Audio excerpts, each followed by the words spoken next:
అలాగే సరే చనిపోతారు, చనిపోయిన తర్వాత మోక్షం వస్తుంది, మానవ జన్మ వస్తుంది అని అంటున్నాము. మరి చనిపోయిన తరువాత లేదా చనిపోవటానికి ముందు చేస్తే ఎట్లా ఉంటుంది అనేటటువంటిది. పితృనుద్దేశ్యాయ శ్రాద్ధే గీతాపాఠం కరోతి నస్తుష్టా పితరః స్తన్య నిరయాద్యాంతి స్వర్గతిం. శ్రాద్ధం అందరూ పెడుతూ ఉంటారు, ఎంతో శ్రద్ధతోనే ఆచరిస్తూ ఉంటారు. అది ఒక మనకు నమ్మకం. అయితే ఆ సందర్భంలో ఎవరైతే శ్రీమద్ భగవద్గీతను పితరులను ఉద్దేశించి పఠించుతారో అట్టివాని పితరులు సంతుష్టులై నరకము నుండి స్వర్గమునకు వెళ్ళుదురు. ఇది కూడా గొప్ప విషయమే. అంటే శ్రాద్ధ కాలంలో కూడా మనం శ్రీమద్ భగవద్గీత పఠించినట్లయితే వాళ్లను దృష్టిలో పెట్టుకుని ఆ జీవులకు శ్రేయస్సు కలుగుతుంది అనేటటువంటి విషయం చెబుతున్నారు. ఇది కూడా ఆచరణకు తీసుకోవాల్సినటువంటి విషయమే. వాళ్లకు కలుగుతుందో లేదో కానీ చదివేటటువంటి వాళ్లకు తప్పకుండా కలుగుతుంది అన్నది ఇప్పటి వరకు మనం చెప్పుకున్న శ్లోకాలు కాబట్టి, మనకు కనపడని దాన్ని మనం నమ్మము కాబట్టి, కనపడేటటువంటి ఫలితాలు గీతను అధ్యయనం చేస్తున్నప్పుడు మనకు తప్పకుండా మనకు అనుభవానికి వస్తాయి కాబట్టి, ప్రతి సందర్భంలోనూ కూడా శ్రీమద్ భగవద్గీత శ్లోకాలను పఠిస్తూ అధ్యయనం చేస్తూ ఉన్నట్లయితే అందరికీ కూడా అది శ్రేయోదాయకమే అనే విషయాన్ని గుర్తుంచుకొని ప్రతి సందర్భంలోనూ కూడా గీతాధ్యయనం అన్నది ఎంతో ముఖ్యమైనటువంటి విషయం అని గుర్తుంచుకోవటం మంచిది. అలాగే శతపుస్తక దానం చ గీతయా ప్రకరోతి యః సయాతి బ్రహ్మపదనం పునరావృత్తి దుర్లభం. గీతా పుస్తకాలు 100 దానం చేసినటువంటి వాడు పునరావృత్తి రహితమైనటువంటి బ్రహ్మపదాన్ని పొందుతాడు అట, బ్రహ్మలోకానికి వెళ్తాడు అని శ్రీమద్ భగవద్గీత ఇక్కడ చెబుతుంది. అయితే ఇది కోరికతో చేసేటటువంటిది కాదు. గీతలో ఏముందో తెలవకుండా చేసేటటువంటిది అంతకన్నాను కాదు. గీత దానం చేసినట్లయితే అది మనకు ఉపయోగపడుతుంది అనేటటువంటి దృష్టితో ఈ రోజున మనం చాలా సందర్భాల్లో చూస్తున్నాము, శ్రీమద్ భగవద్గీత దానం చేస్తున్నారు. దానివల్ల ఏమైనా ఫలితం కలుగుతుందా అంటే ఇక్కడ ఒక విషయం మనకు చెప్తున్నారు. ఏమని? సమ్యక్ శ్రుత్వా చ గీతార్థం పుస్తకం యః ప్రదాపయేత్ తస్మై ప్రియతః శ్రీ భగవాన్ దదాతి మనసేప్సితం. గీతార్థాన్ని బాగా విని శ్రవణం చేసి దానిలో ఉన్నటువంటి పరమార్థం ఏదో తెలుసుకుని ఆ పరమార్థాన్ని వీళ్లకు అందించాలి అనేటటువంటి దృష్టితో గీతా గ్రంథాన్ని దానం చేయాలట. అంతేగాని గీత పుస్తకాలు కొనేసేసి ఒక 100 పుస్తకాలు దానం చేసి మనకేదో పుణ్యం వస్తుంది, మనకేదో మేలు జరుగుతుంది అనేటటువంటి దృష్టితో ఎప్పుడూ కూడా దానం చేయకూడదు. దానం చేయటానికి ముందు శ్రీమద్ భగవద్గీతలో ఏదైతే చెప్పారో దాన్ని శ్రవణం చేసి ఆ పరమార్థం ఏదో తెలుసుకుని దాన్ని మనం ఆచరణలోకి తీసుకుంటూ ఆ ఫలితాన్ని పొందుతూ అలాగే అందరూ కూడా దాన్ని పొందాలి అనేటటువంటి దృష్టితో ఆ భావనతో శ్రీమద్ భగవద్గీతను మనం అందరికీ కూడా చేరువయ్యేలాగా చేసినట్లయితే తస్మై ప్రీతః శ్రీ భగవాన్ దదాతి మనసేప్సితం.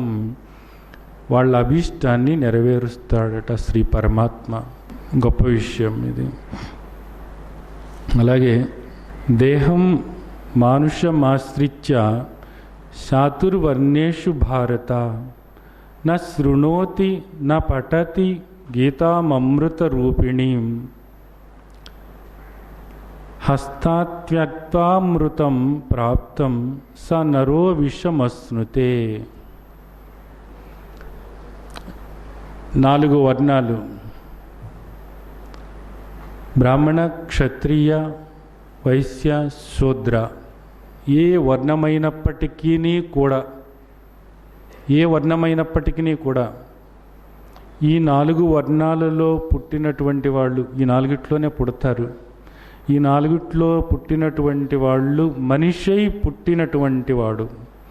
దేహం మానుష్యమాశ్రిత్య, ఈ 4 వర్ణాల్లో ఏ వర్ణంలో ఉన్నప్పటికీ కూడా అటువంటి వ్యక్తి నా శృణోతి నా పఠతి గీతామృత రూపిణిం, అమృత స్వభావంతో ఉన్నటువంటి అమృత రూపమైనటువంటి మహత్తరమైనటువంటి గీత శ్రీమద్ భగవద్గీత నా శృణోతి, ఎప్పుడూ కూడా శ్రవణం చేయకున్నట్లయితే, నా పఠతి ఎప్పుడూ కూడా పఠించినట్లయితే, అలాంటి వాడు ఎటువంటి వాడు అని చెప్తుందంటే, చేతిలో ఉన్నటువంటి పాయసాన్ని పారవేసి విషాన్ని తాగేటటువంటి వాడు అట. ఎందుకని?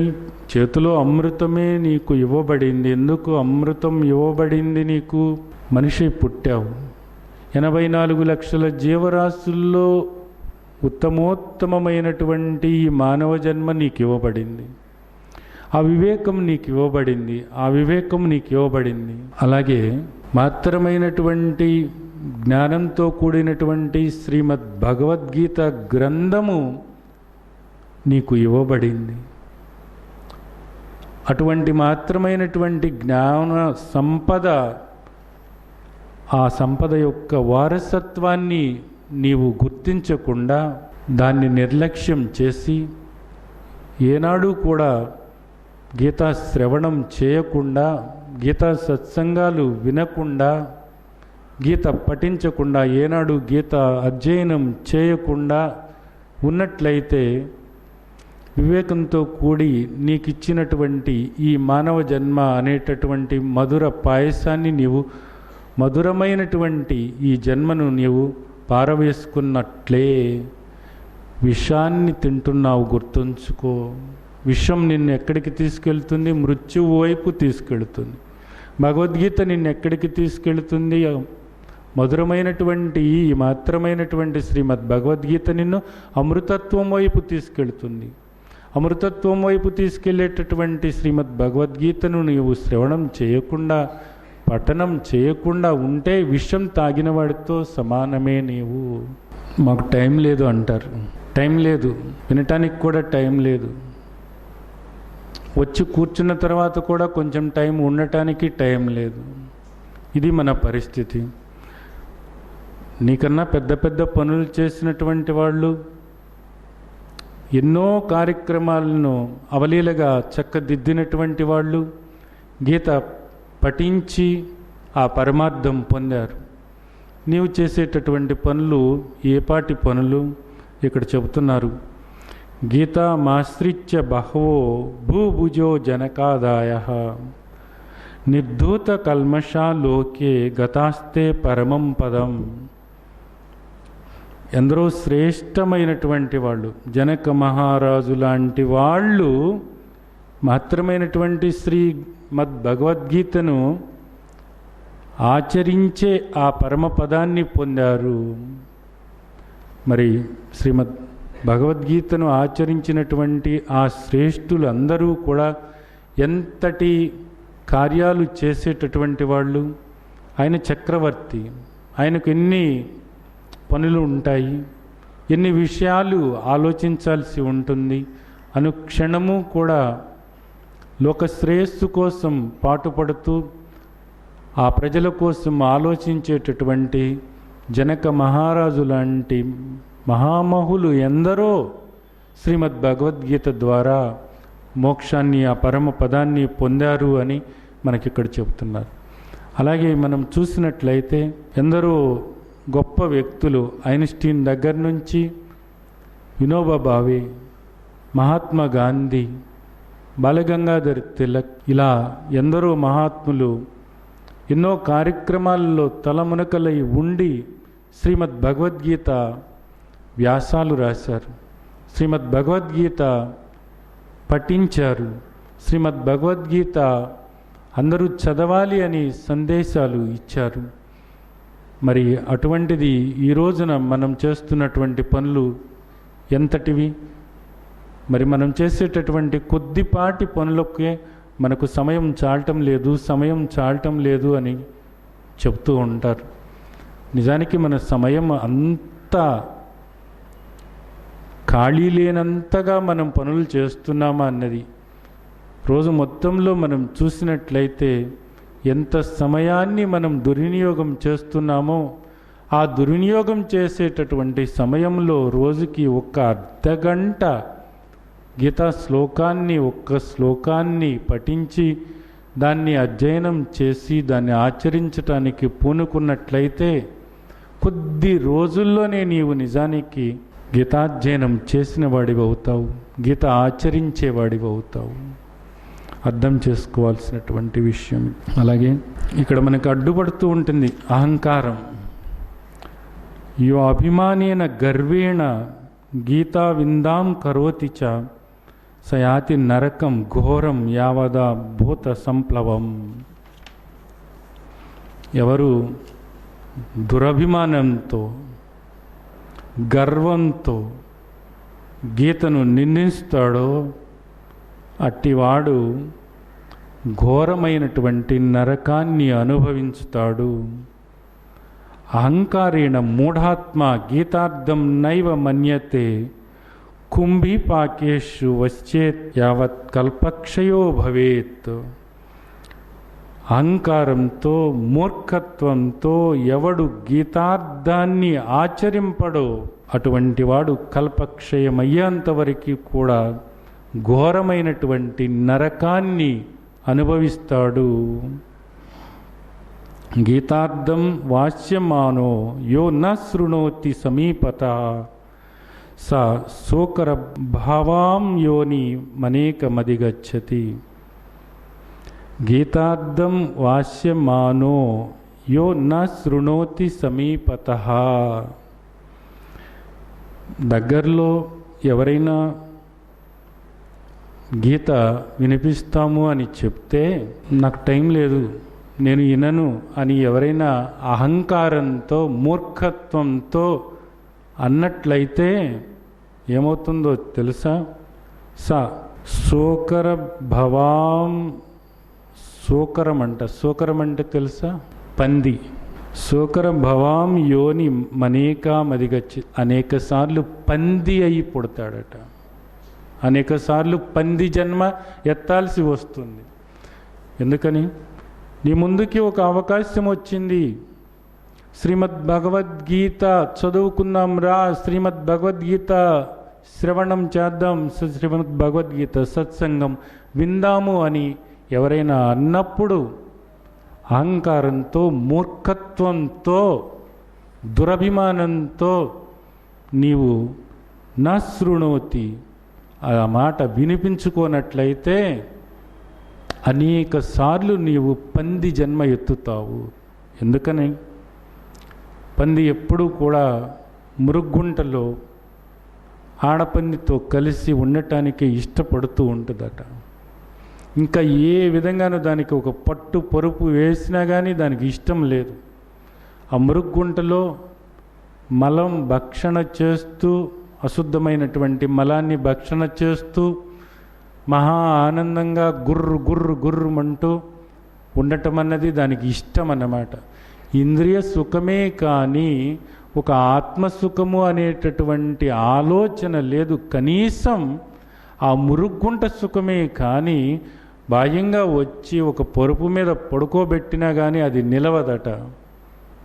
అలాగే నీ మనస్సు కూడా అంత సుఖాన్ని నీకు తెలియచేసి మనస్సుని నిర్మలం చేసి ఆ పరమశాంతిని అనుభవానికి తెచ్చేటటువంటి గీతా అధ్యయనం చేద్దాం రమ్మని అడుగుతుంటే, నీకు దగ్గరలోనే సత్సంగం ఉన్నది రమ్మని చెబుతుంటే, గీతా పఠనం చేద్దాం రమ్మని చెబుతుంటే అహంకారంతో మూఢత్వంతో నీవు ప్రవర్తించుతున్నావు. ఇది మహద్భాగ్యము మహావకాశమని గుర్తించక దురభిమానంతో నీవు ప్రవర్తించుతుంటే ఆ పందికి నీకు తేడా లేదు. మరలా నీవు పందివై పుట్టి బాహ్యమైనటువంటి అటువంటి సుఖాలే అనుభవిస్తూ అసురం ఇంద్రియ సుఖాలే సుఖం అనుకునేటటువంటి జీవులలో గొప్ప జీవి పంది. ఇంద్రియ సుఖమే సుఖమనుకునేటటువంటి జీవులలో గొప్ప జీవి పంది. అటువంటి పంది జన్మ నీవు పొందుతావు అని చెబుతున్నారు మహర్షులు. ఇది గుర్తుంచుకోవాల్సినటువంటి విషయం. తర్వాత యః శ్రుత్వా నైవ గీతార్థం మోదతే పరమార్థతః నైవ తస్య ఫలం లోకే ప్రమత్తస్య యథాశ్రమః. ఇక్కడ మళ్ళా అదే విషయాన్ని చెప్తున్నారు.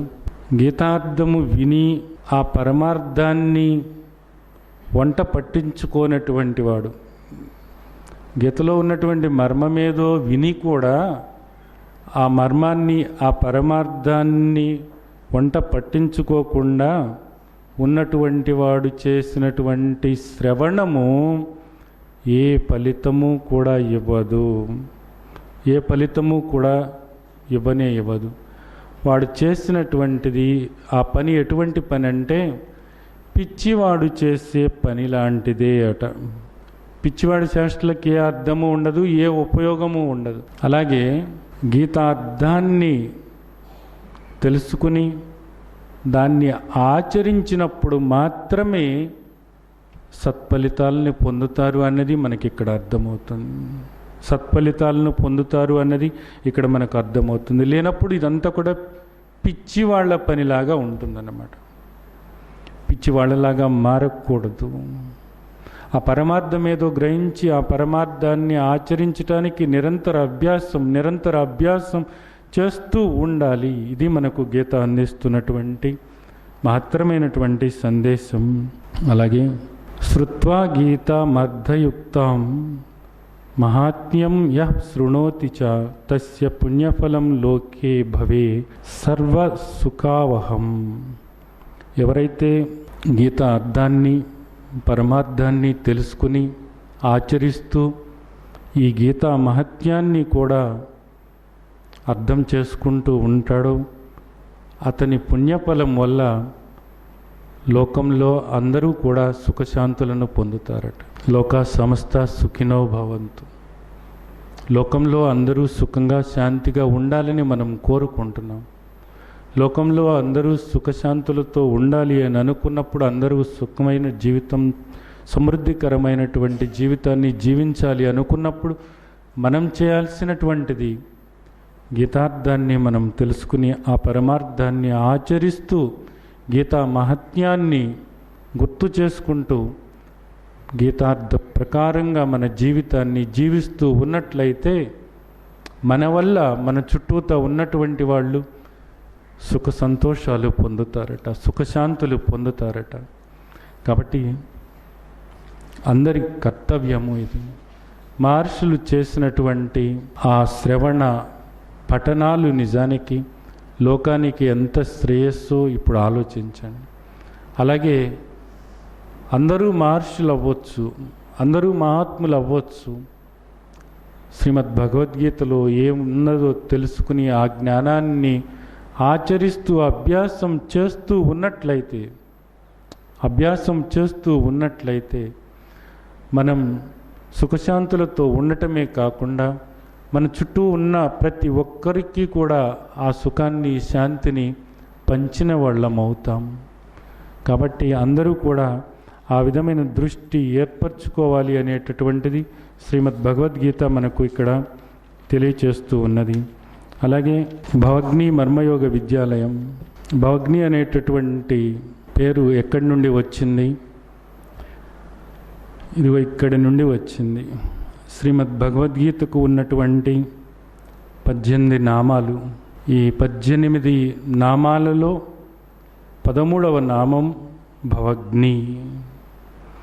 గంగా, గీతా చ గాయత్రి, సీతా, సత్య, సరస్వతి, బ్రహ్మవల్లి, బ్రహ్మ విద్యా, త్రిసంధ్యా, ముక్తిగేహిని, అర్ధమాత్ర, చిదానంద, భవగ్ని, భ్రాంతినాశిని. వేదత్రయీ పరానంత తత్వార్థ జ్ఞానమంజరి. గంగా, గీత, గాయత్రి, సీత, సత్య, సరస్వతి, బ్రహ్మవల్లి, బ్రహ్మవిద్య, త్రిసంజ, ముక్తిగేహిని, అర్ధమాత్ర, చిదానంద, భవగ్ని, భ్రాంతినాశిని, వేదత్రయి, పర, అనంత, తత్వార్థ జ్ఞానమంజరి. 18 రకాలుగా శ్రీమద్ భగవద్గీత పిలువబడుతుంది. వాటిల్లో మనకు పరిచయమైనటువంటిది గీత. శ్రీమద్ భగవద్గీత గీతగానే కాకుండా ఇంకా 17 రకాలుగా కూడా పిలువబడుతుంది. వాటిలో 13వ నామము భవగ్ని. మరి ఈ నామాలు స్మరించుకోవటం కూడా ఎంతో శ్రేయస్సు కలుగుతుందనేది మహర్షులు చెప్తున్నారు. అంతటి మహత్తరమైనటువంటి మహిమాన్వితమైనటువంటి శ్రీమద్ భగవద్గీత పట్ల వ్యాజమైనటువంటి ప్రేమ, అకుంఠితమైనటువంటి భక్తి విశ్వాసాలు ఏర్పరచుకొని శ్రీమద్ భగవద్గీతలో ఉన్నటువంటి పరమార్థమేదో అవగాహన చేసుకొని దాన్ని ఆచరిస్తూ అభ్యాసం చేస్తూ ఆ పరమపదాన్ని పొందటానికి కావలసినటువంటి శక్తి, ప్రజ్ఞ ఆ దేవదేవుడు మనందరికీ ఇవ్వాలని ఆ తండ్రిని ప్రార్థిస్తూ జై సచ్చిదానంద్.